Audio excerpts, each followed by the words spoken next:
In this lesson, we're going to dig into accounts receivable, and I want to start by making a connection that I think will help you see how everything we've been studying so far fits together. We spent quite a bit of time on revenue recognition, talking about the 5-step process, performance obligations, and how to allocate the transaction price. And I want you to think back to those journal entries, the ones where we recognized revenue. What did the debit almost always go to? When a sale takes place, the debit side of the transaction typically always goes to accounts receivable.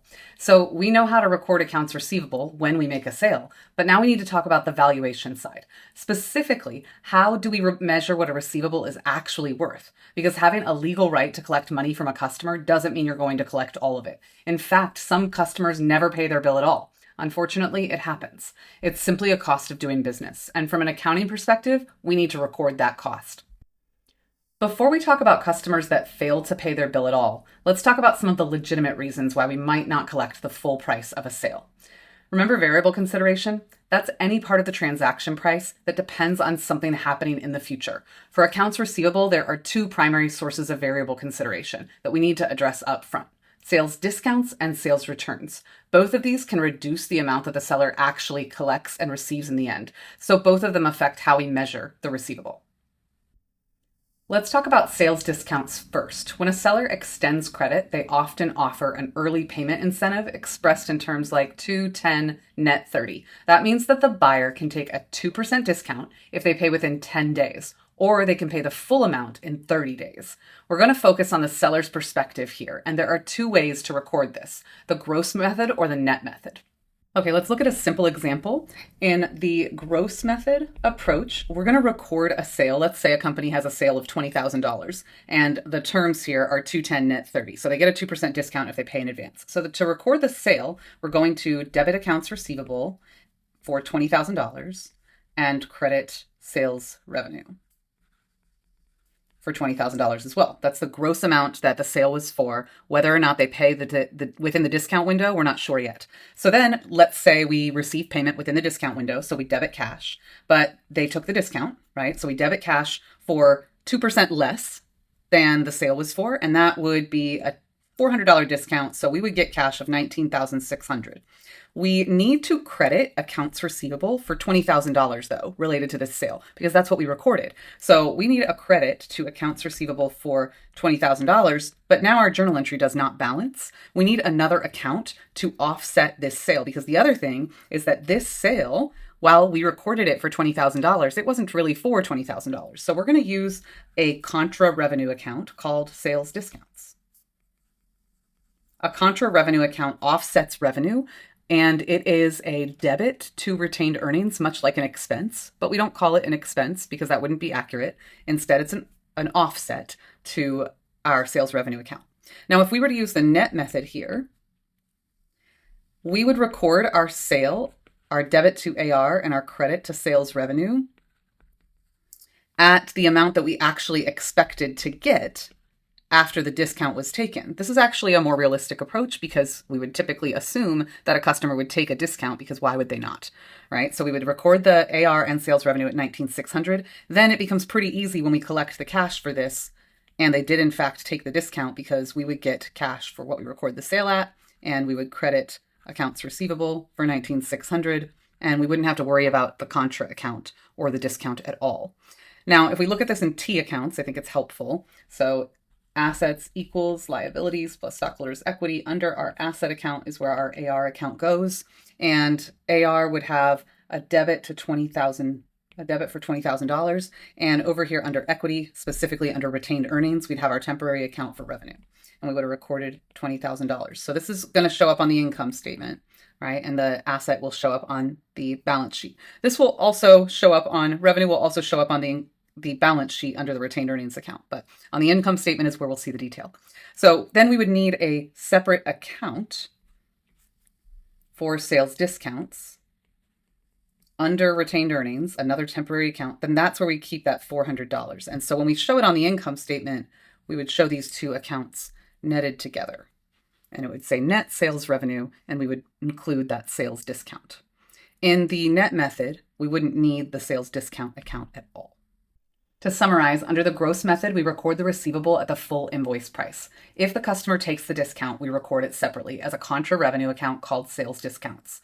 If the customer pays the full amount within 30 days, nothing else is needed. But under the net method, we record the receivable at the discounted price. We assume the customer will take the discount. If the customer pays within the discount period, the entry is simple. If they pay after the discount period, the extra amount that they pay is recorded as interest income. Which is more technically accurate? The net method. Here's why. If a customer forgoes a 2% discount just to wait an extra 20 days, they're effectively paying 36% annual interest rate to hold onto that cash. Most customers who can take the discount will take it. The net method captures the economic reality. But in practice, many companies use the gross method because it's just simpler to administer. GAAP permits both. Sales returns work similarly. At the point of sale, we don't know how many units a customer is going to return. Technically, GAAP says we should estimate returns and reduce the transaction price at the time of each sale. But you can imagine how impractical that would be for a retailer making thousands of transactions every day. In practice, companies handle this usually in two steps. First, they'll record returns as they actually happen during the period. And second, at the end of the period, they'll estimate the remaining returns that haven't come in yet and accrue them as an adjusting entry. Here's the critical piece that students sometimes miss. When you reverse a sale for an estimated return, you need to also reverse the cost of the sale. You can't remove the revenue without also removing the cost of goods sold. And you have to put the inventory back. So the adjusting entry affects three accounts. We debit a sales return allowance, credit accounts receivable, debit inventory, and credit cost of goods sold. That's the opposite of what we usually do. The symmetry between revenue and cost of sales is essential here, and it connects directly back to the revenue recognition principle, requiring revenue be recognized when it's earned rather than when a sale takes place or when cash is received. To illustrate, let's look at a simple example during the period. Let's assume we made a sale, again, of $20,000. So we're going to debit accounts receivable and credit sales revenue for $20,000. And then during the period, we also find out that some of these items that we sold, and don't forget that we would also have recorded a debit to cost of goods sold. We skipped this step in our last example, but we would normally also record an entry to cost of goods sold. Let's say it was $10,000. And we would credit inventory for $10,000. So now we're going to get, let's say, half of it back, and they returned it during the period. And so we will debit sales returns for half of the revenue. So this is the offset to revenue, $10,000. And we'll credit accounts receivable because they no longer owe us for half of the inventory, half of the sale. And then we also have to reverse the cost. So now we're going to debit inventory, put back half of the inventory, and that would be half of the $10,000. So we need to put $5,000 of the inventory back and credit our cost of goods sold for half of the inventory. Now, at the end of the period, we would need to estimate how much more we thought we were going to get in return. So I would, let's say we think we're going to get $1,000 more. So we would estimate that, and we would debit sales returns for $1,000 more. And we would credit not, in the last example, we credited sales revenue here. Actually, I'm sorry, here we go. We debited sales returns and we credited AR. And so we credited AR here. Now we can't credit AR because this is an estimate. This isn't actually happening yet. So we're going to credit a liability, refund liability. This is us potentially owing our customers some money back. Then when they actually return the inventory, we'll debit the refund liability and credit accounts receivable. But for now, we also have to reverse out that cost. So we're going to put the inventory estimated returns in another inventory account separate. And remember, that's half of the sale. If this was the sale price, half of the inventory is the cost of it. And we'll go ahead and credit cost of goods sold now. Now, let's shift back to those customers who don't pay their bill at all. In accounting, we call receivables that we don't expect to collect for this reason bad debts. First, I want to clarify something that confuses a lot of students as well. Bad debts are not a revenue recognition problem. Revenue reflects amounts the sellers are entitled to receive based on their contract. A customer failing to pay doesn't mean the sale didn't happen. It means the receivable is worth less than its face value. That makes bad debt a valuation problem, and GAAP's rule is clear. Receivables must be recognized at their net realizable value. That's the amount the company actually expects to collect. This means we have to reduce the carrying value of accounts receivable by an estimate of the unexpected collectibles. The direct write-off method, where we just remove a specific customer's balance when we give up on collecting, doesn't meet this requirement. It produces overstated receivables throughout the period and understated expenses. GAAP prohibits it for companies with material amounts of receivables. The correct approach is an allowance method. Here's how it works.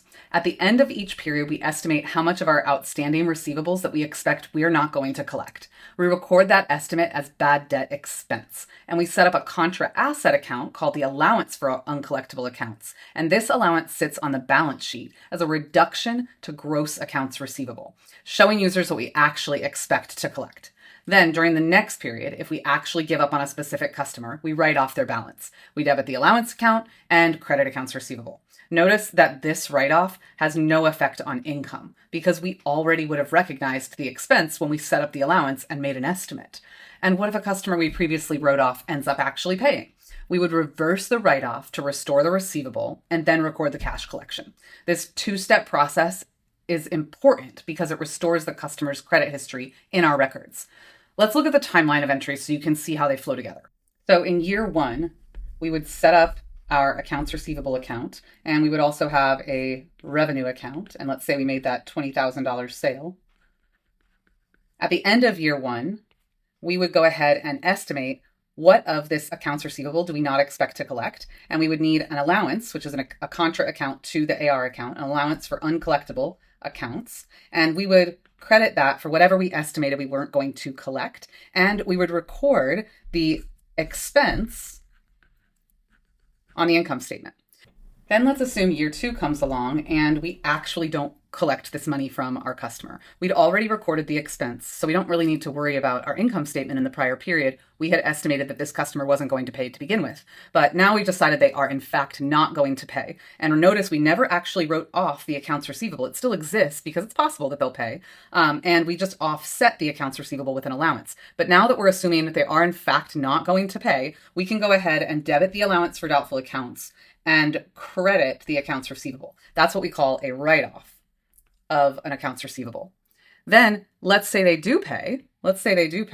And we can assume now that the allowance for uncollectible accounts can be restored, right? So I would actually go ahead and credit the allowance for doubtful accounts or uncollectible accounts, and I would restore the accounts receivable, and then I could debit cash and credit accounts receivable as normal. Not worrying at all about the fact that last year I might have recorded expense for a little more than was necessary. It was an estimate all along, so that's fine.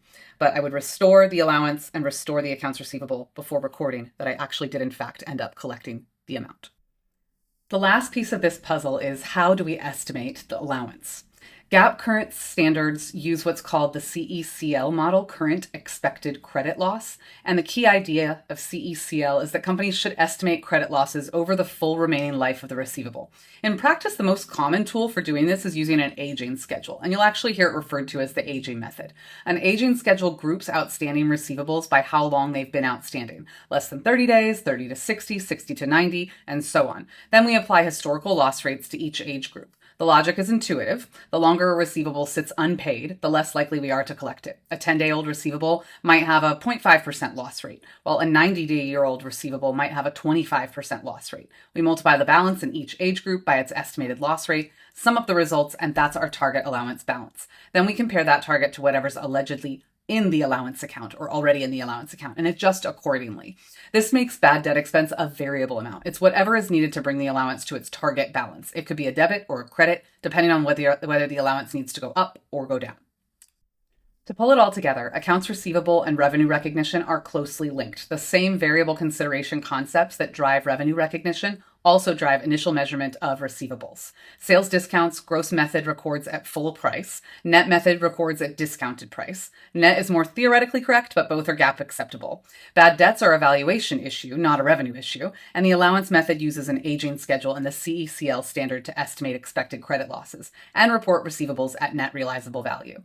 And the write-off of a specific account and any subsequent reinstatement runs through the allowance account, not the income statement.